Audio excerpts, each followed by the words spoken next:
Good afternoon to one and all present over here. My name is Amrita Misra and today I am going to teach you the subjects company law. So, firstly I will discuss about the unit first. So, what the company law related with? Company law में हम उन सारे law को पढ़ते हैं जो एक company में यूज़ किया जाता है या अप्लाई किया जाता है, ठीक है, उसको फॉलो किया जाता है। अगर इन सब लॉ के बियॉन्ड अगर कोई भी कंपनी कोई भी चीज़ करती है, ठीक है, तो वो पनिशेबल होता है या उसमें सम चार्जेस या कुछ लग सकते हैं कंपनी के ऊपर, ठीक है। तो आज हम सारे देखेंगे कि कंपनी लॉ में क्या क्या होता है। सबसे पहले हम पढ़ेंगे यूनिट फर्स्ट में। Unit first deal with all about detail about what is company, ठीक है, types of company, forms of company, कितने टाइप्स के कंपनी होते हैं, ठीक है। फिर उसके बाद private company and public company क्या होता है, ठीक है। फिर इंपॉर्टेंट डॉक्यूमेंट क्या होते हैं। फिर उसके बाद हम देखेंगे कि कितने स्टेजेस या क्या स्टेप्स फॉलो करने होते हैं किसी कंपनी को एग्जिस्टेंस में लाने के लिए, ठीक है। तो ये सारी चीज़ें आज हम डिस्कस करेंगे। तो चलिए हम स्टार्ट करते हैं विद द मीनिंग। तो कंपनी क्या होता है। कंपनी किसी इंडिविजुअल का कंपनी नहीं होता। कंपनी क्या होता है, बहुत सारे शेयर होल्डर्स जो मिल के इन्वेस्ट करते हैं किसी कंपनी में, ठीक है। तो उसे हम कंपनी कहते हैं। और ये कंपनी जो होता है वो क्रिएटेड बाय लॉ होता है, एक लॉ के द्वारा क्रिएटेड होता है जो कि कंपनीज एक्ट 2013 के अंदर ये ऑपरेट होता है। और इसका क्या होता है, कोई भी पर्टिकुलर ओनर नहीं होता, इसका एक कॉमन सील होता है और सेपरेट लीगल एंटिटी होता है कंपनी, ठीक है। तो देखते हैं, company is an artificial person, company एक आर्टिफिशियल पर्सन होता है एंड क्रिएटेड बाय लॉ। ये क्या होता है, लॉ के द्वारा क्रिएट होता है। जब बहुत सारे हम स्टेज फॉलो करते हैं कंपनी के फॉर्मेशन का, तो उस स्टेज के फॉलो करने के बाद जो हमारा गवर्नमेंट के थ्रू या रजिस्ट्रार ऑफ द कंपनी हमारा प्रूफ अलाउ कर देता है कि ये कंपनी सेटअप होनी चाहिए, तब वो होता है, ठीक है। Created by law having separate legal entity. Separate legal entity means owner are the separate and the business are the separate from each other, ठीक है। बिजनेस का और कंपनी के मालिक या इन दोनों से, या कंपनी के मालिक जो होते हैं कंपनी में वो तो शेयर होल्डर ही होते हैं। तो कंपनी के मालिक का और जो हमारे शेयर होल्डर होते हैं उसमें कोई कनेक्शन नहीं है, कोई रिलेशन नहीं है। अगर कोई भी कंपनी क्या करती है, कोई भी अगर गलत काम या कोई भी कंपनी के मेंबर है वो कोई गलत काम किए, ठीक है, फ्रॉड किए, तो अगर कोई भी केस होता है तो वो कंपनी के ऊपर होगा, कंपनी के नेम के ऊपर होगा, ना कि वहाँ के शेयर होल्डर्स के ऊपर केस फाइल किया जाएगा, ठीक है। और इन द सेम सेंस अगर शेयर होल्डर्स जो हैं कोई भी फ्रॉड किए कंपनी में, तो ये भी फाइल जो होता है ना केस, वो कंपनी पे ही फाइल होगा। तो इस वजह से सेपरेट लीगल एंटिटी है कि कोई भी एक्टिविटीज़ होता है इन द कंपनी तो वो कंपनी के नेम से सीव किया जाएगा, ठीक है। तो यहाँ पे है separate legal entity means owner are the separate and company are the separate from each other, ठीक है। फिर आता है परपेचुअल सक्सेशन। परपेचुअल सक्सेशन का मतलब ये होता है कि कोई भी आता है कोई भी जाता है, कंपनी के एग्जिस्टेंस में कोई भी इफेक्ट नहीं पड़ता है, ठीक है। मेंबर में कम और member may go, the continuity of business will not be affected by this, ठीक है। तो ये होता है हमारा परपेचुअल सक्सेशन। परपेचुअलिटी मतलब होता है कंटिन्यूटी। तो किसी भी मेंबर के आने और जाने से कंपनी के कंटिन्यूटी पे कोई भी इफेक्ट नहीं पड़ता है, ठीक है। फिर एंड कॉमन सील, कंपनी का एक कॉमन सील होता है, ठीक है। जैसे हम क्या करते हैं, कोई भी स्पेशल रेजोल्यूशन या फॉलो करते हैं या कोई भी डिसीजन मेकिंग हम करते हैं, तो उस पर क्या होता है कि हम ओनर का, जब नॉर्मल बिजनेस ओनर है तो हम कैसे मानेंगे कि ये हमारा रियल है, ये हमको परमिशन मिला है इस डॉक्यूमेंट पे, तो उस पर क्या हम देखते हैं, ओनर का साइन देखते हैं। बट यहाँ पे क्या है, कंपनी हमारा आर्टिफिशियल पर्सन है, तो यहाँ पे ओनर का साइन हमें नहीं देखना पड़ता है। हमें वो कॉमन सील जो जिस नाम से कंपनी रजिस्टर है उसका एक कॉमन सील होता है, मोहर होता है। उस मोहर अगर किसी भी डॉक्यूमेंट पे उस कंपनी का मोहर लगा है तो उसको हम बोलते हैं कि ये रियल डॉक्यूमेंट है, ओरिजिनल डॉक्यूमेंट है, ठीक है। तो इसका एक कॉमन सील होता है कंपनी का अपना। तो हम देखते हैं कलेक्टिवली कंपनी क्या होता है। Company is an artificial person created by law having separate legal entity and common seal, ठीक है। तो ये सारे फीचर अगर होंगे किसी कंपनी में तो वो कंपनी कहलाएगी, ठीक है। अब देखते हैं, जो कंपनी होता है वो किसी एक का नहीं होता, वो शेयर होल्डर से मिलकर बना होता है। बहुत सारे शेयर होल्डर्स होते हैं जो उसमें इन्वेस्ट करने के लिए रेडी होते हैं, ठीक है। तो अपने जितना उन्होंने इन्वेस्टमेंट उस कंपनी में किया है उसके लिए वो लाइबल होते हैं, ठीक है।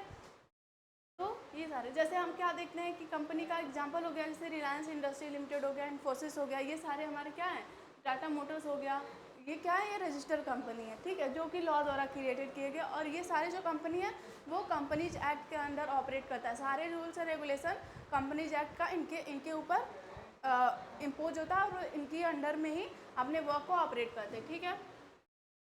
अब देखते हैं नेचर कैरेक्टरिस्टिक्स, हम जिसको कह सकते हैं फीचर्स ऑफ कंपनी। किसी भी कंपनी में क्या क्या फीचर्स होते हैं जिससे हम मानते हैं कि ये कंपनी है। सबसे पहला होता है आर्टिफिशियल पर्सन। कंपनी एक आर्टिफिशियल पर्सन होता है, ठीक है, इसका कोई पर्सन पर्टिकुलर ओनर नहीं होता है, ठीक है, जिससे हम बात कर सकते हैं, जिससे हम कोई भी चीज़ डील कर सकते हैं। कंपनी एक आर्टिफिशियल पर्सन होता है, वो अपने नाम पे एग्जिस्टेंस में रहता है, ठीक है। फिर दूसरा होता है सेपरेट लीगल एंटिटीज। कंपनी क्या है, सेपरेट लीगल एंटिटी। कैसे, owner are teacher are different from the company, ठीक है। जो बुक्स ऑफ अकाउंट मेंटेन होता है कंपनी में, वो कंपनी के नेम से मेंटेन होता है, ना कि जो बहुत सारे शेयर होल्डर्स हैं जो कंपनी में इन्वेस्ट किए हैं उनके नेम से, ठीक है। इस वजह से कंपनी सेपरेट है, ओनर सेपरेट है एक दूसरे से, ठीक है। अब होता है परपेचुअल सक्सेशन। परपेचुअल सक्सेशन का मतलब होता है कि कंटिन्यूटी, जो बिजनेस का ऑपरेशन है वो कंटिन्यू चलता रहेगा। क्यों? क्योंकि यहाँ पे कोई भी इफेक्ट नहीं पड़ता कि कोई भी मेंबर आ रहा है कंपनी में या कोई भी मेंबर जा रहा है, ठीक है, या किसी का डेथ भी हो गया तो इसके कंटिन्यूटी पे कोई भी इफेक्ट नहीं पड़ेगा। फिर होता है हमारा लिमिटेड लाइबिलिटी। यहाँ पे जितने भी शेयर होल्डर्स होते हैं जो इन्वेस्टमेंट किए होते हैं कंपनी में, उनकी लाइबिलिटी क्या होती है, लिमिटेड होती है। लिमिटेड मतलब जितना उन्होंने इन्वेस्टमेंट किया उतने के लिए ही वो लाइबल होंगे, ठीक है, उतने के लिए वो लाइबल होंगे, उससे ज़्यादा के लिए नहीं। Means personal liability of personal assets of share holders or owner of the company will not be used for the payment of डेप्थ ऑफ द कंपनी, ठीक है। तो यहाँ पे शेयर होल्डर्स हो गए या उनके जो कंपनी के मेंबर्स हैं उनकी लाइबिलिटी लिमिटेड होती है। कितने एक्सटेंट तक, जितने एक्सटेंट तक उन्होंने इन्वेस्टमेंट किया होता है कंपनी में। फिर आता है transferability of share. Transferability of share में हम ये देखते हैं कि जो कंपनी का शेयर होता है वो इजीली ट्रांसफ़र हो जाता है from one person to another. या हम ये कह सकते हैं कि जो शेयर होता है कंपनी का वो हम किसी भी टाइम हम सेल या परचेज कर सकते हैं। तो ये बहुत मतलब लिक्विडिटी प्रोवाइड करता है कंपनी को। फिर आता है कॉमन सील। कंपनी का एक अपना कॉमन सील होता है, मतलब मोहर होता है, ठीक है। अगर कोई भी रेजोल्यूशन पास हो रहा है या कोई भी डॉक्यूमेंट है तो उसको हम लीगल कब मानेंगे, जब कंपनी के सील मतलब मोहर उस डॉक्यूमेंट पे लगा हुआ है, तो ठीक है। यहाँ पे शेयर होल्डर्स का सिग्नेचर हमें नहीं चाहिए होता, हमें कंपनी लीगल चीज़ों को समझने के लिए कंपनी का मोहर लगा हुआ होना चाहिए। फिर होता है सेपरेट प्रॉपर्टी। जो कंपनी का प्रॉपर्टी होता है वो अपना खुद का होता है, जैसे ये सेपरेट लीगल एंटिटी हमने पढ़ा, सेम वैसे ही है, ठीक है। फिर capacity to sue and be sued. जैसे क्या होता है कि इन केस अगर कंपनी में कोई भी मेंबर फ्रॉड करता है, ठीक है, तो जो केस होगा वो किसके ऊपर होगा, कंपनी के नेम पे होगा, ना कि उस मेंबर के ऊपर होगा, ठीक है। वैसे ही इन सेम केस अगर कोई भी एक कंपनी दूसरे कंपनी के मेंबर के साथ कोई भी फ्रॉड कर रही है, तब भी जो हमारा जो अगर कोई भी कंपनी हमारे कंपनी के साथ मान लीजिए कि अगर कोई भी फ्रॉड कर रही है, तो जो मेरी कंपनी है वो किसके नाम पे स्यू करेगी, अपने नाम से स्यू करेगी, वो पर्टिकुलर पर्सन के ऊपर, ठीक है। तो हमेशा जो केस फाइल होगा वो कंपनी के नेम पे होगा, ना कि पर्टिकुलर मेंबर जो कंपनी में काम करते हैं उनके ऊपर, ठीक है।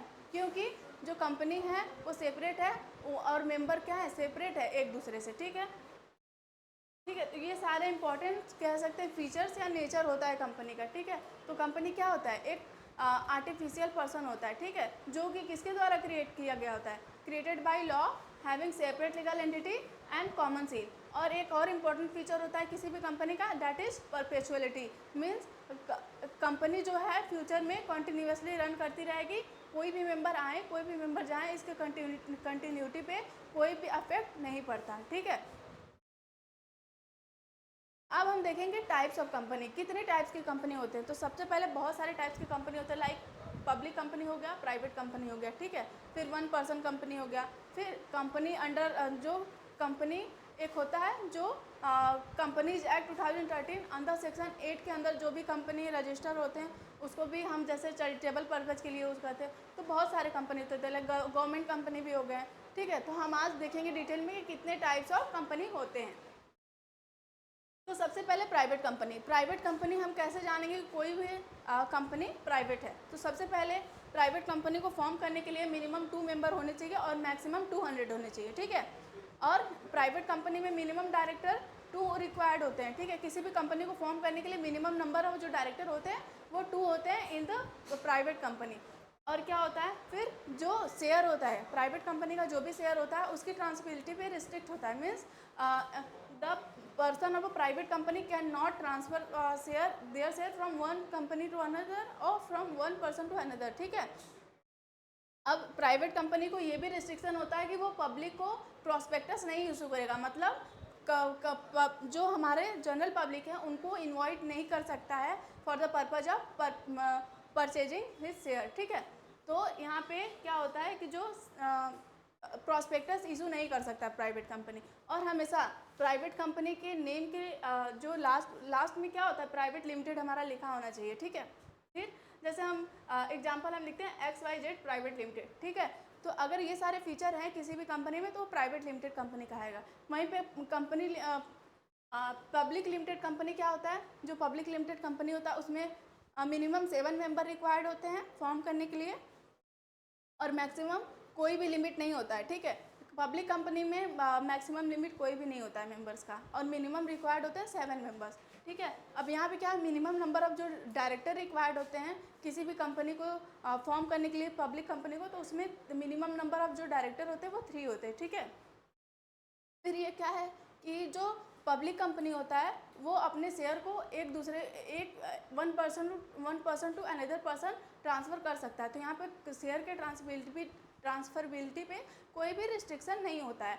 और क्या होता है, पब्लिक कंपनी इनवाइट कर सकता है जनरल पब्लिक को कि वो आके उनके कंपनी का शेयर परचेज करे, जो कि प्राइवेट कंपनी में रिस्ट्रिक्ट था। वो पब्लिक कंपनी में ये अलाउ करता है कंपनीज एक्ट कि पब्लिक कंपनी प्रोस्पेक्टस को इशू कर सकता है। ठीक है, जैसे हम एग्जांपल ले लेते हैं कि इंफोसिस लिमिटेड हो गया। ठीक है, टाटा मोटर्स लिमिटेड हो गया। और हाँ, जो भी पब्लिक कंपनी रहता है, ठीक है, प्राइवेट कंपनी में तो हम प्राइवेट लिमिटेड लिखते हैं नाम के लास्ट में, बट अगर कोई भी कंपनी पब्लिक कंपनी है तो उसके नाम के आगे हमारा हमेशा लिमिटेड लिखाता होता है। ठीक है, तो ये हो गया हमारा पब्लिक कंपनी प्राइवेट कंपनी। अब देखते हैं हम अदर टाइप्स के कंपनी, जैसे गवर्नमेंट कंपनी।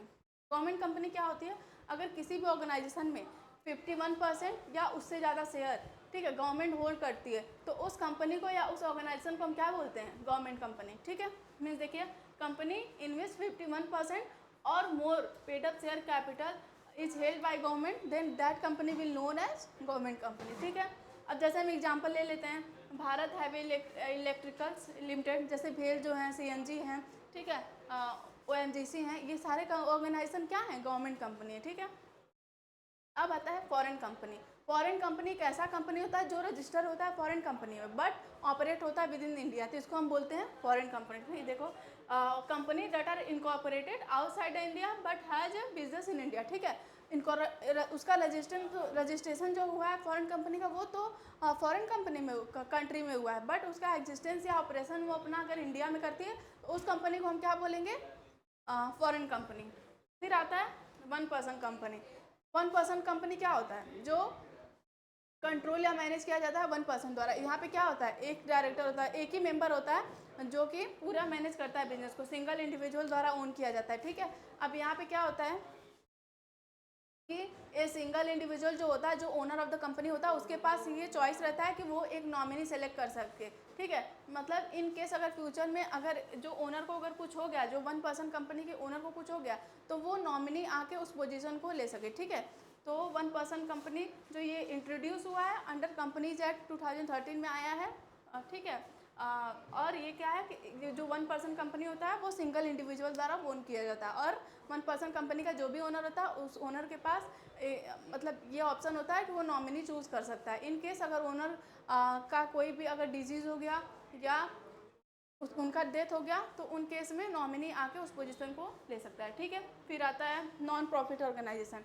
जैसे जो कंपनीज एक्ट के सेक्शन 8 में एक ऑर्गेनाइजेशन, जितने भी ऑर्गेनाइजेशन आते हैं उसे भी कंपनी कहते हैं। अब ये कंपनी किस पर्पज़ से बनी होती है, चैरिटेबल पर्पज़ के लिए। ठीक है, form for the promotion charitable object like education हो गया हमारा, इन्वायरमेंट हो गया, सोशल वेलफेयर के लिए अगर कोई भी कंपनी फॉर्म होती है तो वो आता है हमारा सेक्शन 8 में, जो कि फॉर्म किया जाता है किस पर्पज़ से, चैरिटेबल पर्पज़ के लिए या सोशल वेलफेयर के लिए, ठीक है, या एजुकेशनल पर्पज़ के लिए। ठीक है। फिर आता है holding and subsidiary company. Holding company क्या होती है? जो कंट्रोल करती है, ठीक है, दूसरे कंपनी के, जिसमें कंट्रोल और मैनेजमेंट अगर सबसे ज़्यादा जिस कंपनी का होता है उसे होल्डिंग कंपनी कहते हैं, और जिसके ऊपर कंट्रोल रहता है उसे हम क्या बोलते हैं? Subsidiary company. मीन देखो, a holding company control that management और बोर्ड्स ऑफ अनदर कंपनी। अगर कोई भी पर्टिकुलर कंपनी है, अगर वो दूसरे को कंट्रोल कर रही है, जैसे उनके मैनेजमेंट को, उनके बोर्ड ऑफ डायरेक्टर को, सारे लोग को मैनेज करे, तो वो कंपनी क्या कहलाएगी? Holding company. और जो कंपनी कंट्रोल होता है उसे हम क्या कहते हैं? सब्सिडियरी कंपनी, ठीक है। होल्डिंग कंपनी को हम पेरेंट कंपनी भी कह सकते हैं। अब आता है हमारा प्रोसेस की कोई भी कंपनी कैसे फॉर्म होती है, means what are the procedure get followed for the purpose of किसी भी कंपनी को फॉर्म करने के लिए, ठीक है। अब देखते हैं हमारा सब फॉर्मेशन ऑफ द कंपनी में बहुत सारे स्टेप्स होते हैं। सबसे पहला होता है प्रमोशन स्टेज, जिसमें हम क्या करते हैं? प्रमोटर को हम अपॉइंट करते हैं, ठीक है, एक पर्सन को अपॉइंट करते हैं जो कि क्या करता है? सारे फिजिबिलिटी स्टडी करता है। फिर कंपनी का नेम, मीन्स एक पर्सन जो सारे प्रिलिमिनरी एक्टिविटी परफॉर्म करता है फॉर द पर्पज ऑफ कि कंपनी कोई एग्जिस्टेंस में आ जाए। तो ये हो गया हमारा प्रमोशन स्टेज। फिर होता है दूसरा स्टेज, हम कहते हैं उसको इनकॉर्पोरेशन स्टेज, ठीक है। बट अगर कोई प्राइवेट कंपनी है तो ये 2 स्टेज के बाद, that is promotional stage and incorporation stage के बाद अपने बिजनेस को स्टार्ट या ऑपरेशन स्टार्ट कर सकता है। बट पब्लिक कंपनी है तो उसे 2 और स्टेप फॉलो करने पड़ते हैं, दैट इज क्या? कैपिटल सब्सक्रिप्शन स्टेज हो गया, फिर आता है कमेंसमेंट ऑफ बिजनेस, ठीक है। तो इतने सारे स्टेज हैं किसी भी कंपनी को फॉर्म करने के लिए। तो आइए देखते हैं सबसे पहले क्या होता है? Promotion stage. प्रमोशन स्टेज में क्या होता है? इसमें क्या होता है कि एक पर्सन, हम अभी रफली बताएंगे, फिर उसके बाद हम डिटेल में आगे डिस्कस करेंगे इन सारे स्टेज के। एक प्रमोटर अपॉइंट होता है जो कि क्या देता है? आइडियाज़ देता है किसी बिजनेस को ओरिजिनेट करने के लिए। अब प्रमोटर्स क्या करता है? इन्वेस्टिगेट करता है, डिसाइड करता है कि किस टाइप की कंपनी को हमें फॉर्म करना है, ठीक है, किस टाइप की कंपनी को फॉर्म करना है, इसको हमें फॉर्म करने के लिए कितने फाइनेंस रिक्वायर्ड होंगे, उस फाइनेंस को हम कहाँ से एक्वायर्ड करेंगे, ठीक है, सोर्सेज ऑफ फाइनेंस। फिर हम देखेंगे क्या क्या टेक्निक्स एंड मशीनरी क्या क्या रिक्वायर्ड होंगी, रिसोर्सेज क्या क्या रिक्वायर्ड होंगी। तो इन सब चीज़ों को हम कहते हैं फिजिबिलिटी स्टडी, ठीक है। तो वो सारी चीज़ें सोचता है। फिर प्रमोटर क्या करता है? डॉक्यूमेंट प्रिपेयर करवाता है, जो कि कंपनी के फॉर्मेशन में बहुत इंपॉर्टेंट डॉक्यूमेंट होता है जो कि रिक्वायर्ड होता है। जैसे मेमोरेंडम ऑफ एसोसिएशन हो गया, आर्टिकल ऑफ एसोसिएशन हो गया, तो ये डॉक्यूमेंट प्रिपेयर करवाना, ठीक है। और क्या करता है? फिर arrange capital and appoint banker, auditor etcetera, ठीक है। तो कंपनी को एक रन करने के लिए जो भी चीज़ें रिक्वायर्ड होती हैं वो सारा कौन करता है? प्रमोटर करता है। फिर दूसरे स्टेज पे आता है हमारा इनकॉर्पोरेशन स्टेज, ठीक है। अब इनकॉर्पोरेशन स्टेज पे हम क्या करते हैं? सॉरी, इनकॉर्पोरेशन स्टेज पे क्या करते हैं? जो कंपनी होता है वो रजिस्टर होता है, ठीक है। The company is registered under companies act, ठीक है। फिर क्या करता है? प्रमोटर क्या करता है? रजिस्ट्रेशन के लिए वो जो इंपॉर्टेंट डॉक्यूमेंट होता है वो सबमिट करता है किसके पास? रजिस्ट्रार ऑफ द कंपनी जो होता है उसके पास इंपॉर्टेंट डॉक्यूमेंट को सबमिट करता है, लाइक आर्टिकल ऑफ एसोसिएशन हो गया, मेमोरेंडम ऑफ एसोसिएशन हो गया, ठीक है। और मिनिमम फीस जो रजिस्ट्रेशन के लिए रिक्वायर्ड हो गया, वो सारी चीज़ें, प्रॉस्पेक्टस और ये सारी चीज़ें सब डॉक्यूमेंट जमा करता है। फिर ये सारे डॉक्यूमेंट को रजिस्ट्रार क्या करता है? वेरीफाई करता है, ठीक है, वेरीफाई करता है, उसकी स्क्रूटनी करता है। जब अच्छे से रजिस्ट्रार सेटिस्फाई हो जाता है कि जो सारे डॉक्यूमेंट प्रमोटर द्वारा प्रोवाइड किया गया है वो ओरिजिनल है या उसमें सारे कंटेंट जो मेंशन है वो रियल है, ठीक है, तो क्या करता है?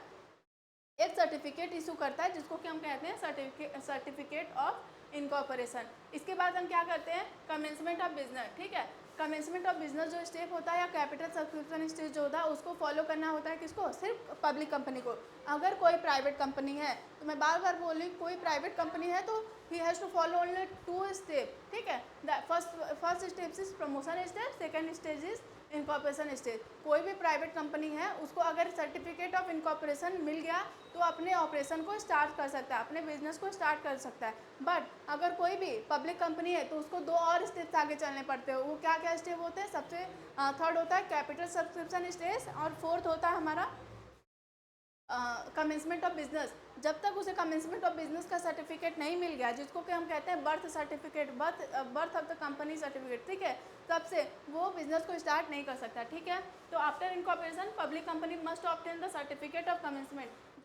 जो पब्लिक कंपनी होता है वो सर्टिफिकेट ऑफ कमेंसमेंट पाएगा from the registrar of the company, ठीक है। वो अपने ऑपरेशन से स्टार्ट करने के पहले, ठीक है। तो ये सारे हमारे स्टेज होते हैं।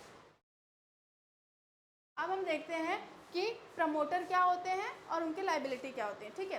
तो प्रमोटर एक ऐसा पर्सन होता है जो कि इनिशिएटिव लेता है, कैसा इनिशिएटिव, किसी भी कंपनी को फॉर्म करने के लिए या उसको ऑपरेशन में लाने के लिए जितने भी स्टेजेस परफॉर्म करते हैं, वो कौन परफॉर्म करता है, हमारा प्रमोटर, ठीक है। तो promoter is a person who take the initiative to form a company and perform all preliminary activities to bring a company into existence, ठीक है। प्रमोटर क्या करता है, सारे प्रिलिमिनरी एक्टिविटी परफॉर्म करता है जिससे कि कोई भी कंपनी एग्जिस्टेंस में आ सके। तो सबसे पहले देखते हैं प्रमोटर क्या क्या फंक्शन परफॉर्म करता है। तो सबसे पहले था कि वो आइडिया डिस्कवर करता है कि उसे कौन सी कंपनी फॉर्म करनी है, ठीक है। फिर दूसरा क्या करता है कि इन्फॉर्मेशन कलेक्ट करता है सारी चीज़ों से रिलेटेड कि हमें कौन सी कंपनी फॉर्म करनी है, उससे रिलेटेड हमें फाइनेंस कहाँ से एक्वायर्ड होगा, कौन कौन से रिसोर्सेज हमें नीडेड होंगे कंपनी के फॉर्मेशन के लिए, टेक्निक्स या हमें टेक्नोलॉजी कौन सी यूज़ करनी होगी, ये सारी चीज़ें वो क्या करता है, सोचता है और उसका डिटेल प्रिपेयर करता है। फिर क्या करता है, फाइनेंस को अरेंज करता है, कंपनी के नेम को सोचता है, और कंपनी का नेम जो है ना वो एकदम यूनिक होना चाहिए, और कंपनी का नेम जो है वो ऐसा नहीं होना चाहिए, कंफ्यूजिंग नहीं होना चाहिए कि जिससे जो कंज्यूमर है वो कंफ्यूज हो जाए, ठीक है। और फ्रॉडलेंट भी नहीं होना चाहिए, मिसलीड भी नहीं, ऐसा नहीं होना चाहिए जो कंज्यूमर है उनको मिसलीड ना करे, ठीक है। तो वो कंपनी का नेम सेलेक्ट करता है, फिर लोकेशन सेलेक्ट करता है, किस लोकेशन पे कंपनी हमारा सेटअप होना चाहिए। फिर क्या करता है, लीगल जो नेसेसरी डॉक्यूमेंट होते हैं उसको प्रिपेयर करने में सारी चीज़ें, जैसे memorandum of association, article of association, ये सारी चीज़ें। फिर क्या करता है, कंपनी को रजिस्टर करवाता है। तो ये सारे इंपॉर्टेंट फंक्शन होते हैं जो कि एक प्रमोटर परफॉर्म करता है, ठीक है। अब आते हैं हम लाइबिलिटी देखते हैं प्रमोटर का, कि अगर कि हाँ कंपनी में अगर कोई भी फ्रॉड हुआ या कोई भी चीज़, तो किन किन केस में जो प्रमोटर होगा वो लाइबल होगा, ठीक है। तो सबसे पहले होता है liability for incorporation, liability for pre incorporation contract. तो इसमें ये कहा जाता है कि कंपनी के इनकॉर्पोरेशन से पहले अगर कोई भी प्रॉमिस किया है प्रमोटर ने किसी भी चीज़ के लिए किसी के भी साथ, तो उसके लिए प्रमोटर ही लाइबल होगा, ना कि कंपनी लाइबल होगी। देखिए जो कंपनी होता है वो एग्जिस्टेंस में कब आता है, जब उसका इनकॉर्पोरेशन हो जाता है, ठीक है। तो उसके पहले अगर इनकॉर्पोरेशन से पहले अगर प्रमोटर कोई भी कॉन्ट्रैक्ट करता है, ठीक है, तो ये क्या होगा, वो बाइंडिंग नहीं होगा किस पे, कंपनी पे। उसके लिए कौन बाइंड होगा, सिर्फ प्रमोटर बाइंड होगा, ठीक है। The promoter is personally liable for such contract. कोई भी कॉन्ट्रैक्ट अगर इनकॉर्पोरेशन से पहले प्रमोटर कर रहा है तो उसके लिए सिर्फ प्रमोटर ही लाइबल होगा, ना कि कंपनी लाइबल होगा, ठीक है। फिर उसके बाद आता है liability to disclose secret profit, ठीक है। जो प्रमोटर है वो क्या होना चाहिए, जो भी कंपनी में जो भी प्रॉफिट है, ठीक है, means promoter must not make any secret profit during the promotion of the company.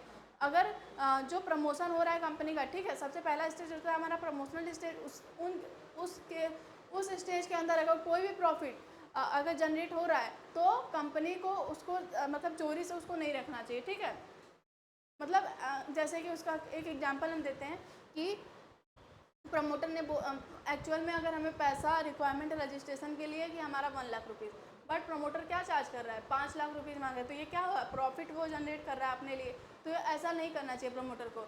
If they earn any profit without informing a company, अगर कंपनी को इन्फॉर्म किए बिना प्रमोटर कोई भी प्रॉफिट अर्न कर रहा है तो वो क्या होगा, वो प्रमोटर को उसको रिफंड करना होगा। जैसे कि if a promoter by a land, ठीक है, अगर प्रमोटर ने परचेज किया लैंड कितने का, 2 लाख का, बट क्या हो रहा है, अब कंपनी को कह रहा है देने के लिए 3 लाख रुपीज़, तो 1 लाख का जो प्रॉफिट उसने वो कर रहा है तो उसको रिटर्न करना होगा कंपनी को, ठीक है। तो ये होता है liability to disclose secret profit. अब आता है हमारा तीसरा, liability for false statement in prospectus.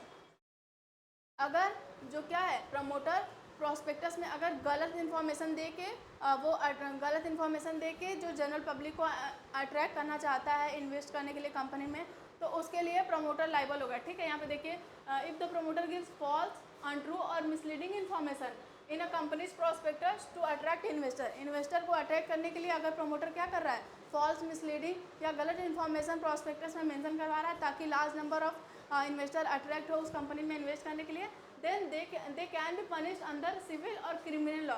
Criminal या सिविल लॉ के अंदर वो पनिशेबल होगा, ठीक है। They are liable to compensate investor who suffer loss due to such mislead statement.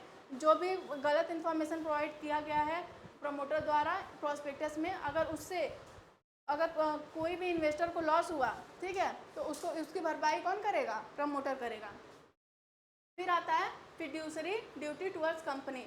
अब देखिए प्रमोटर का क्या रिलेशन होता है कंपनी के साथ? एक फिड्यूसरी रिलेशन होता है। फिड्यूसरी रिलेशन मीन्स क्या होता है? मीन्स जो रिलेशन होता है based on truth and confidence, ठीक है। मीन्स जो प्रमोटर होता है वो कंपनी को मिसलीड ना करे, कोई भी ऐसे अननेसेसरी प्रॉफिट अर्न करने की ट्राई ना करे, ठीक है। तो promoter occupied a position of trust and confidence, that is fiduciary position. Trust and confidence का जो भी रिलेशन होता है कि मीन्स सब चीज़ें डिस्क्लोज होना चाहिए, ठीक है। कोई भी हमें मिसलीड एक्टिविटी नहीं करना चाहिए, प्रॉफिट इलीगली अर्न नहीं करना चाहिए। तो जो रिलेशन होता है उसको हम बोलते हैं फिड्यूसरी पोजीशन, ठीक है, in relation to the company, ठीक है। They must act in a good faith. जो प्रमोटर होता है उसको गुड फेथ में वर्क करना चाहिए। मीन्स कोई भी चीज़ें हमें मतलब जो भी इन्फॉर्मेशन उसको डिस्क्लोज करना चाहिए, हमें एक्स्ट्रा प्रॉफिट नहीं अर्न करना चाहिए, ठीक है। And for the benefit of the company, तो प्रमोटर को ऐसे वर्क करना चाहिए कि वो कंपनी को बेनिफिट हो, ठीक है, ना कि प्रमोटर को बेनिफिट हो, not for the personal gain, ठीक है। तो ये एक फिड्यूसरी रिलेशन होता है, ठीक है। बट अगर any breach of this duty, अगर जो सारी ड्यूटीज़ हैं प्रमोटर के, अगर उसका कोई भी ब्रीच वो प्रमोटर करता है तो दे आर लीगली रिस्पॉन्सिबल, वो लीगली रिस्पॉन्सिबल होगा और उनके ऊपर फाइन या चार्जेस भी लग सकते हैं। फिर आते हैं हमारा liability for non disclosure of interest, ठीक है। अगर कोई भी इन्फॉर्मेशन फुल्ली वो डिस्क्लोज नहीं किया गया प्रमोटर द्वारा, तो उससे जो भी लॉस होगा कंपनी को या इन्वेस्टर को, सो उसके लिए कौन लाइबल होगा? Promoter of the company liable होगा, ठीक है। फिर liability for unpaid allotment money और मिसयूज ऑफ फंड, ठीक है। अब यहाँ पे देखिए, if promoter misuse the money collected during a promotion, जैसे क्या है, जब हम शेयर को अलॉटमेंट के टाइम जो भी पैसा कंपनी को जो कंपनी को मिलता है, ठीक है, तो उसको अगर जो प्रमोटर अगर वो मिसयूज कर रहा है अलॉटमेंट मनी को, ठीक है, तो they are liable to repay. उसको क्या करना चाहिए? उसकी ये लाइबिलिटी है कि वो इन्वेस्टर को उसका पैसा रिटर्न करे। And they can also be face legal action. वो क्या कर सकता है? अगर ऐसा कोई काम करता है तो जो प्रमोटर होता है ना, वो लीगल एक्शन भी फेस कर सकता है अंडर कंपनीज एक्ट के अंदर, ठीक है। अब होता है liability for breach of duty. तो जो भी ड्यूटी है प्रमोटर के, ठीक है, if a promoter act negligently और डिसऑनेस्टली, अगर क्या है जो प्रमोटर है वो वर्क कर रहा है डिसऑनेस्टली, ठीक है, तो क्या होगा? और उसके वजह से कंपनी को अगर कोई भी लॉस हुआ तो उसके वजह से प्रमोटर लाइबल होगा, ठीक है। दे आर लाइबल टू पे डैमेजेस टू द कंपनी, ठीक है। प्रमोटर की ये लाइबिलिटी हो जाएगी कि जितने भी डैमेज हुए कंपनी को, उसको प्रमोटर पे करे, ठीक है। अब आता है liability for non compliance of legal formalities. अगर कोई भी लीगल फॉर्मेलिटी जो रिक्वायर्ड है कंपनी को एग्जिस्टेंस में लाने के लिए, ठीक है, तो अगर वो लीगल फॉर्मेलिटीज नहीं पूरा हुआ अच्छे से, तो उसके लिए कौन लाइबल होगा? Promoter of the company liable होगा। Means promoter are the responsible for ensuring all legal requirement. Like हमारा जो हो गया MOA में जो भी इंफॉर्मेशन दिया है, आर्टिकल ऑफ एसोसिएशन में जो भी इंपॉर्टेंट इन्फॉर्मेशन दिया है वो ट्रू होना चाहिए, ठीक है। ऐसा नहीं है कि उसमें मिसलीडिंग इन्फॉर्मेशन डाल दिया गया, जो सच नहीं है उसको भी हमने मेंशन कर दिया, ठीक है। अगर उन सब डॉक्यूमेंट में अगर कोई भी हमें गलत चीज़ें रजिस्ट्रार को मिली तो उसके लिए कौन लाइबल होगा? प्रमोटर लाइबल होगा, ठीक है। Liability to return money collected illegally. अब ये भी प्रमोटर का लाइबिलिटी बनता है कि अगर प्रमोशन के दौरान उसने इलीगल मनी जनरेट किया या प्रॉफिट अर्न किया है, तो उसको रिटर्न करने की लाइबिलिटी किसके? प्रमोटर की। If a promoter collect money from public before obtaining permission from registrar, अगर रजिस्ट्रार से परमिशन लिए बिना अगर वो जनरल पब्लिक से कोई भी पैसा ले रहा है, ठीक है, कंपनी के नाम पे, तो उसे they must return the money with the interest and face legal penalties. उसको क्या करना पड़ेगा? जनरल पब्लिक को इंटरेस्ट के साथ पैसा रिटर्न करना पड़ेगा और उसको क्या होगा? उसको लीगल पेनल्टीज भी उसको फेस करनी पड़ेंगी, ठीक है। अब लास्ट आता है हमारा liability under civil and criminal law. Means liability क्या होता है? जैसे अगर कोई भी गलत एक्टिविटी या गलत चीज़ें प्रमोटर ने परफॉर्म किया, ठीक है, तो उसके लिए सिविल लाइबिलिटी क्या होता है? प्रमोटर को कंपनसेशन पे करना होगा। क्रिमिनल लाइबिलिटी, अगर उसने किसी भी ऐसा काम किया है जो क्रिमिनल नेचर का हो तो उसको फाइन भी देना पड़ेगा और उसको सज़ा भी होगी, मीन्स जेल भी हो सकता है for the purpose of fraud, misrepresentation or violation of a company law, अगर कोई भी कंपनी लॉ को वायलेट करता है तो। ठीक है, तो ये सारे हमारे क्या हो गए, लाइबिलिटी हो गए किसके, प्रमोटर के।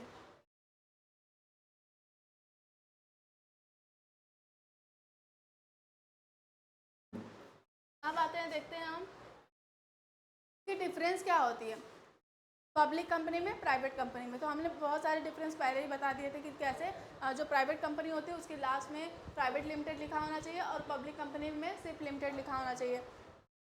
प्राइवेट कंपनी को फॉर्म करने के लिए मिनिमम 2% रिक्वायर्ड होते हैं और पब्लिक कंपनी को फॉर्म करने के लिए हमें मिनिमम 7% रिक्वायर्ड होते हैं। अब आते हैं मैक्सिमम नंबर पे। हमें प्राइवेट कंपनी में मैक्सिमम नंबर हमारा 200 होना चाहिए, बट वहीं पे अगर हम पब्लिक कंपनी की बात करें तो उसमें कोई भी लिमिटेशन नहीं है। ठीक है, अब आते हैं नंबर ऑफ़ डायरेक्टर। अगर किसी भी प्राइवेट कंपनी में नंबर ऑफ़ डायरेक्टर 2 होने चाहिए मिनिमम और पब्लिक कंपनी में मिनिमम 3 डायरेक्टर होने चाहिए। ठीक है, अब आते हैं ट्रांसफरेबिलिटी ऑफ शेयर पे। जो प्राइवेट कंपनी होती है वो उसका रिस्ट्रिक्ट करता है ट्रांसफ़र ऑफ शेयर पे, बट पब्लिक कंपनी में फ्रीली ट्रांसफ़र हो जाता है शेयर। अब आता है हमारा प्रॉस्पेक्टस पे। जो प्राइवेट कंपनी में प्रॉस्पेक्टस हमारा इशू नहीं कर सकता प्राइवेट कंपनी, वही पब्लिक कंपनी प्रॉस्पेक्टस इशू कर सकता है।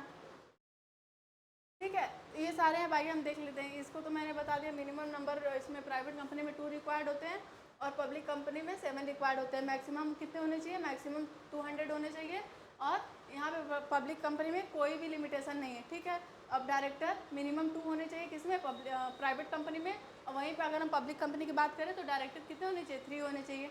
नेम ऑफ द कंपनी, हम प्राइवेट कंपनी के नाम के अब पीछे हम क्या लगाते हैं, जैसे XYZ प्राइवेट लिमिटेड, बट वहीं पे अगर हम पब्लिक कंपनी की बात करें तो XYZ लिमिटेड वर्ड लगेगा। ठीक है, फिर आता है हमारा इन्विटेशन टू पब्लिक।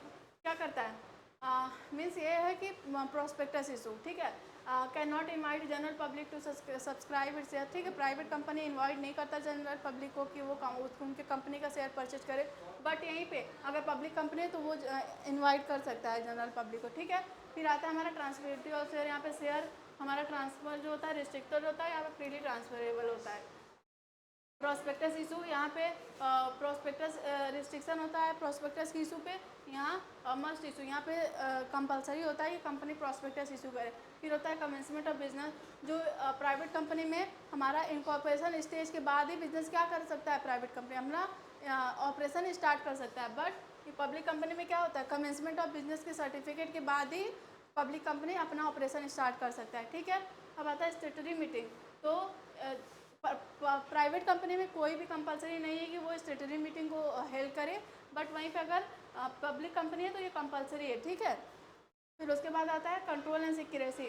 ठीक है, तो यहाँ पे जो कंट्रोल एंड सिक्योरेसी प्राइवेट कंपनी में ज़्यादा होता है। ठीक है, क्योंकि इसमें कम मेंबर होते हैं, बट वहीं पे ये जो सिक्योरेसी मेंटेन होता है यहाँ पे पब्लिक कंपनी में शेयर होल्डर द्वारा ये मैनेज किया जाता है, तो यहाँ पे सिक्योरेसी थोड़ा लो हो जाता है। ठीक है, तो ये सारे डिफरेंस थे हमारे पब्लिक कंपनी में और प्राइवेट कंपनी में। अब आते हैं, हम देखते हैं कि इनकॉर्पोरेशन स्टेज में जो हमने 5 स्टेप पढ़े थे या 4 स्टेप पढ़े थे कंपनी का फॉर्मेशन में। सबसे पहला प्रमोशन स्टेज था। अब हम इनकॉर्पोरेशन स्टेज जो दूसरा स्टेज है कंपनी का फॉर्मेशन को, हम उसमें डिटेल में देखेंगे। ठीक है, तो इनकॉर्पोरेशन स्टेज क्या होता है, सेकेंड स्टेज होता है किसी भी कंपनी का फॉर्मेशन करने के लिए। ठीक है, इसमें क्या होता है, कंपनी क्या होता है, रजिस्टर होता है, जो क्या होता है, means registering the company legally under companies act 2013 so that it can recognise as a separate legal entity. इसमें क्या होता है, कंपनी क्या होता है, लीगली रजिस्टर हो जाता है अंडर द कंपनीज एक्ट 2013 के अंदर, और ये सेपरेट लीगल एंटिटी आइडेंटिफाई होने लगता है। ठीक है, once the registrar of the company issue a certificate of incorporation, the company may come into existence in the eye of law। जैसे ही जो रजिस्ट्रार होता है सर्टिफिकेट ऑफ इनकॉर्पोरेशन इशू कर देगा तो उसी समय से जो कंपनी क्या होगी वो लॉ के अंदर रजिस्टर हो जाएगी। फिर कोई भी अगर इलीगल एक्टिविटी कंपनी परफॉर्म कर रही है तो उसके अगेंस्ट लीगल एक्शन लिया जाएगा। ठीक है, फिर आते अब देखते हैं स्टेप क्या होता है कंपनी के इनकॉर्पोरेशन के लिए। सबसे पहला होता है नेम अप्रूवल ऑफ नेम। हम जो प्रमोटर क्या होता है वो कोई भी पर्टिकुलर नेम सेलेक्ट करता है किसी भी कंपनी का, तो क्या करता है रजिस्ट्रार के पास उस नाम को रखता है। तो रजिस्ट्रार क्या करता है, स्क्रूटनी करता है, वेरीफाई करता है कि ये जो कंपनी का नेम है यूनिक है कि नहीं, मिसलीडिंग नहीं होना चाहिए, कंफ्यूजिंग नहीं होना चाहिए, ठीक है। The name must be unique and not be similar, जो कंपनी का नाम जो भी प्रमोटर ने सेलेक्ट किया है वो यूनिक होना चाहिए, किसी कंपनी के नेम से मैच नहीं करना चाहिए, ठीक है। एंड फिर उसके बाद सारी चीज़ें जब रजिस्ट्रार देख लेता है तो उसके बाद क्या करता है, वह अप्रूव करता है। The approve name is valid for 60 days, ठीक है। फिर उसके बाद सॉरी जब अप्रूवल नेम का अप्रूवल हो जाता है तो दूसरा स्टेप होता है प्रिपरेशन ऑफ इम्पॉर्टेंट डॉक्यूमेंट। तो फिर प्रमोटर क्या करता है, इम्पॉर्टेंट डॉक्यूमेंट जो कि इनकॉर्पोरेशन में ज़रूरी है उसको प्रिपेयर करता है। जैसे हो गया मेमोरेंडम ऑफ एसोसिएशन, जो मेमोरेंडम ऑफ एसोसिएशन क्या डिफाइन करता है, company relation with the outside world. इसमें सारी चीज़ें जो मेंशन होती हैं, सारे रूल्स एंड रेगुलेशन और मैक्सिमम लिमिट होती है रूल्स एंड रेगुलेशन की, जिसके बियॉन्ड कोई भी कंपनी नहीं जा सकती, ठीक है।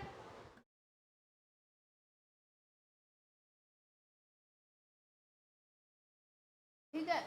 It define the companies objective, company का ऑब्जेक्टिव डिफाइन करता है, पावर क्या है, रूल्स क्या है, रेगुलेशन क्या है और स्कोप ऑफ एक्टिविटी ये दिखाता है। पूरा एक्टिविटी डिफाइन करता है मेमोरेंडम ऑफ एसोसिएशन, जिसके बाहर कोई भी कंपनी कोई भी एक्टिविटी नहीं परफॉर्म कर सकती, ठीक है। It is like a constitution of company. जैसे हमारे इंडिया का कॉन्स्टिट्यूशन जो है उसके हम बियॉन्ड नहीं जा सकते, ठीक है। वैसे ही हम मेमोरेंडम ऑफ एसोसिएशन भी एक कॉन्स्टिट्यूशन की तरह काम करता है, जिसको कि हम बोलते हैं कॉन्स्टिट्यूशन ऑफ कंपनी, ठीक है। अब आता है हमारा आर्टिकल ऑफ एसोसिएशन। ये सारे ये जो आर्टिकल ऑफ एसोसिएशन में सारे इंटरनल मैनेजमेंट से रिलेटेड रूल्स एंड रेगुलेशन लिखे होते हैं, मेंशन होते हैं।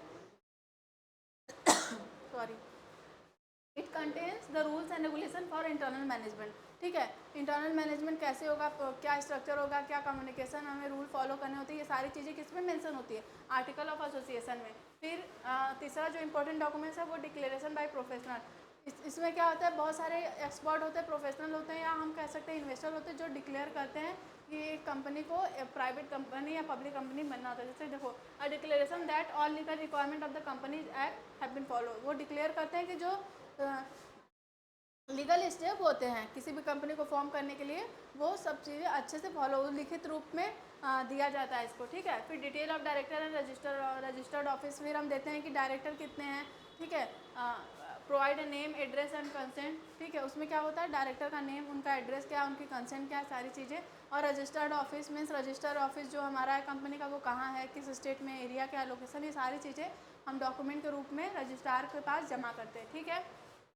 अब रजिस्ट्रार क्या करता है, सारे डॉक्यूमेंट को देखता है, सारा वेरीफाई करता है। The above document along with the prescribe registration fees, जो प्रमोटर होता है रजिस्ट्रेशन डॉक्यूमेंट के साथ एक मिनिमम जो रजिस्ट्रेशन फीस रिक्वायर्ड होता है वो रजिस्ट्रार के पास सबमिट करता है। अब रजिस्ट्रार क्या करता है, सारे डॉक्यूमेंट को वेरीफाई करता है और दिखता है कि सारे डिटेल जो उसमें मेंशन है वो सही है या नहीं है। फिर उसके बाद जब सारे डॉक्यूमेंट वेरीफाई कर लेता है तो रजिस्ट्रार क्या करता है, सर्टिफिकेट ऑफ इनकॉर्पोरेशन इशू करता है, ठीक है। If all document are in order, जो रजिस्ट्रार ऑफ द कंपनी क्या करता है, इशू करता है सर्टिफिकेट ऑफ इनकॉर्पोरेशन, ठीक है। अब जैसे ही कंपनी को सर्टिफिकेट ऑफ इनकॉर्पोरेशन मिल जाता है तो उस डेट से कंपनी क्या होता है, लीगली एग्जिस्ट करने लगती है in the I of law पे, ठीक है। ठीक है। फिर उसके बाद it become a separate legal entity and can own a property, ठीक है। तो कंपनी क्या होने लगी, ट्रीटेड होने लगेगी सेपरेट लीगल एंटिटी, तो कंपनी क्या कर सकती है, वो प्रॉपर्टी अपने नाम पे ओन करेगी। फिर इंटर इनटू अ कॉन्ट्रैक्ट, अब अपने कॉन्ट्रैक्ट अपने कंपनी के नाम पे ही कोई कॉन्ट्रैक्ट होगा। फिर sue or be sued in its own name, ठीक है। तो ये तो मैंने बता ही दिया है। फिर आता है जब जैसे ही हम क्या करते हैं, इनकॉर्पोरेशन हो जाता है किसी कंपनी का, तो उसका क्या क्या लीगल इफेक्ट होता है ये देखते हैं, ठीक है। Company get separate legal entity, company क्या ट्रीटेड होने लगती है, वो आइडेंटिफाई होने लगती है as a separate legal entity. Means जो मेंबर होते हैं और जो कंपनी होते हैं उन दोनों के बीच में कोई भी कनेक्शन नहीं होता, दोनों एक दूसरे से अलग होते हैं, ठीक है। फिर इंजॉय परपेचुअल सक्सेशन, इसमें क्या होता है, कंपनी तुरंत ही परपेचुअल सक्सेशन इंजॉय करने लगता है। मीन्स कोई भी पर्सन आए, कोई भी पर्सन जाए, या किसी भी पर्सन का अगर डेथ हुआ तो उसका कंपनी के ऑपरेशन या कंटिन्यूटी पे कोई भी अफेक्ट नहीं पड़ेगा। फिर आता है it can inter into valid contract in its name, कोई भी अगर कॉन्ट्रैक्ट है तो कंपनी के नाम पे, कंपनी अपने नाम पे इंटर कर सकती है उस कॉन्ट्रैक्ट में, ठीक है। अब हम देखते हैं कमेंसमेंट ऑफ बिजनेस, ठीक है। अब कमेंसमेंट ऑफ बिजनेस हम डिटेल में देखते हैं। इस स्टेज को किसे फॉलो करना पड़ता है, पब्लिक कंपनी को। सबसे पहले हम देखते हैं क्या होता है ये, ठीक है। तो ये फाइनल स्टेज होता है फॉर किसमें, फॉर्मेशन ऑफ द कंपनी का। किसी भी अगर कोई भी पब्लिक कंपनी अगर वो फॉर्म हो रहा है तो उसका ये फाइनल स्टेज होता है, ठीक है। It refers to a process by which a company start its business operation officially, ठीक है, आफ्टर फुलफिलिंग लीगल फॉर्मेलिटी। क्या एक कंपनी क्या करती है, सारे लीगल फॉर्मेलिटी के बाद वो क्या करती है, जैसे उसको कमेंसमेंट ऑफ बिजनेस का सर्टिफिकेट मिला, उसके बाद वो कंपनी अपना ऑपरेशन स्टार्ट कर सकती है, ठीक है। अब देखते हैं कि स्टेप क्या होता है, ठीक है। सबसे पहला होता है रेजिंग मिनिमम कैपिटल। तो जो सर्टिफिकेट ऑफ बिजनेस, जो certificate of commencement of business मिलने के पहले बहुत सारे स्टेप होते हैं जो कंपनी को फॉलो करने होते हैं। सबसे पहला और मोस्ट इम्पॉर्टेंट स्टेप होता है मिनिमम सब्सक्रिप्शन स्टेज। इसमें क्या होता है, कंपनी क्या करता है, जनरल पब्लिक को इनवाइट करता है, प्रॉस्पेक्टस इशू करता है और जनरल पब्लिक को इनवाइट करता है कि वो कंपनी के शेयर को परचेज करे। अब देखो, जब जो इनविटेशन कंपनी दिया है उसका अगर 90% अगर जनरल पब्लिक ने सब्सक्राइब कर लिया तब तो ठीक है, बट अगर नहीं कर पाए, इसी को कहते हैं मिनिमम सब्सक्रिप्शन। जो हमारा मिनिमम सब्सक्रिप्शन है वो 90% होना चाहिए, किससे, जो अलॉटेड शेयर है उसका, जो इशूड शेयर है उसको सब्सक्राइब करे जनरल पब्लिक कितना परसेंट, 90%, ठीक है। अगर वो 90% अमाउंट नहीं हुआ या चीज़ें नहीं हुई तो उससे क्या 120 दिन के अंदर कंपनी को अमाउंट रिफंड करना होता है, ठीक है। तो ये हो गया। फिर डिक्लेरेशन बाय द रजिस्ट्रार। फिर दूसरा स्टेप होता है कि the director must file a declaration with the ROE confirming date. Director एक डिक्लेरेशन देता है जो रजिस्ट्रार ऑफ द कंपनी को। उसमें क्या क्या चीज़ें मेंशन होती है, the company has received the minimum subscription. वो बताता है कि कंपनी जो है मिनिमम सब्सक्रिप्शन रिसीव कर ली है।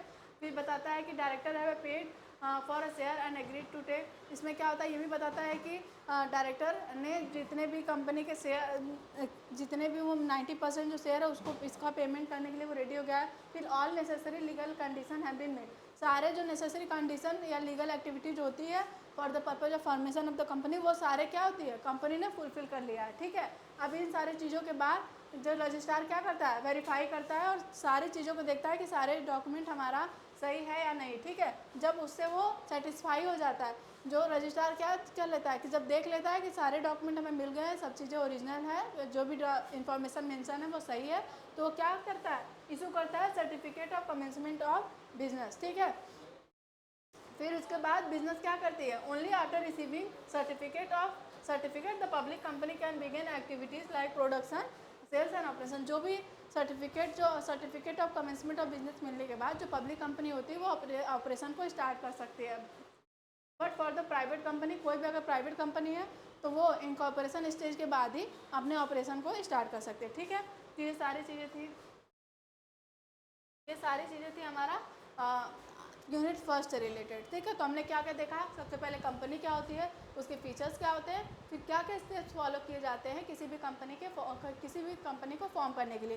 तो 5 स्टेप होते हैं। सबसे पहला होता है हमारा प्रमोशन स्टेज, जिसमें कि प्रमोटर को अपॉइंट करता है कंपनी, और प्रमोटर क्या करता है, सारी स्टडीज़ को देखता है, फॉलो करता है और देखता है कि कौन सा नाम रखे, कहाँ बिजनेस हमारा, ये सारी चीज़ों को करता है, ठीक है। फिर दूसरा स्टेज होता है इनकॉर्पोरेशन स्टेज। फिर तीसरा स्टेज होता है हमारा कैपिटल सब्सक्रिप्शन स्टेज और चौथा स्टेज होता है हमारा कमेंसमेंट ऑफ बिजनेस। तो अगर कोई भी प्राइवेट कंपनी है तो वो फर्स्ट 2 स्टेप को पूरा करने के बाद अपने ऑपरेशन को स्टार्ट कर सकता है।